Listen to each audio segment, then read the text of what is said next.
Well, thank you very much, President Ramaphosa. Thank you for organizing this summit, and thank you for hosting us. This G20, as many said before me, is being held in Africa for the first time, which is, in my opinion, a circumstance that makes it particularly symbolic. But at the end of the day, it is impossible to talk about any model of cooperation and development for the future without Africa. Others before me talked about this spirit of Ubuntu, which is part of this nation's culture, according to which we define who we are in relation to others. I do agree, obviously, but I would like to add that in this interconnected world we live in, we regress in relation to others. We have seen this very clearly in recent years with the effects of climate change, the pandemic crisis, the unjustified Russian war of aggression against Ukraine, and I want to say that Italy is ready to work with its European and American partners to reach a just peace, as Italy is already contributing in the Middle East to fix a result which is fragile but very important. Anyway, we know this phenomena have had an impact far beyond the borders where they occurred. This is why cooperation is inevitable, and this is why we need growth based on shared rules and truly fair trade relations. We know very well now the real effects of unrestrained globalization, which are very different from those who were praised. It verticalized and concentrated wealth, it multiplied poverty, it weakened democracy and social safety nets, and these are mistakes we cannot repeat. The World Trade Organization needs to be rethought, and it must be clear to everyone that partnerships are real only when they are equal and generate benefits for all parties involved. This is the philosophy that has guided Italy through the lens of the Mattei Plan for Africa.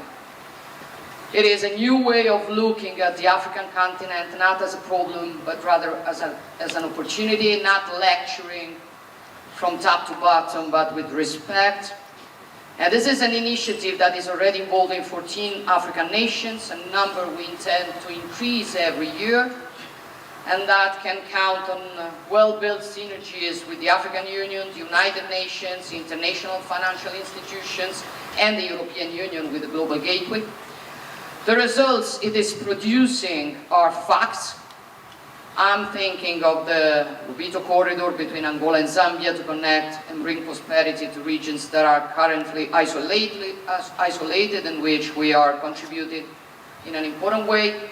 I am thinking of the opening in Rome of the AI Hub for Sustainable Development, which will involve hundreds of African startups in the development of artificial intelligence. I am thinking of the use of wastewater in the ambitious TANIT project in Tunisia for the recovery of unproductive land. I mean, the priorities in which we are investing are shared with African nations and are real. Health, agriculture, water, infrastructure, and moreover training, because nothing can be done without valuing human capital. And as everybody knows, I think that nobody can really think to help the African continent simply accepting that hundreds of thousands of young African people pay traffickers to move towards Europe. That is why, together with Nigeria and in partnership with the Global Partnership of Education, we've launched a campaign to raise $5 billion and improve the education of 750 million children in different nations. And however, to build an Africa that is truly capable of competing on equal terms, we obviously cannot ignore the burden of debt that weighs on many of the nations of this continent. So Italy has also decided to reduce the debt of low and middle income countries by 50% over the next 10 years, and above all to convert the entire debt of the least developed countries into investments plan for those countries, which is a choice, I consider a choice of justice and responsibility that we hope others will follow. We believe this is the right path to take in order to build development, and we can do it together with humility and moreover with respect for the others. I thank you.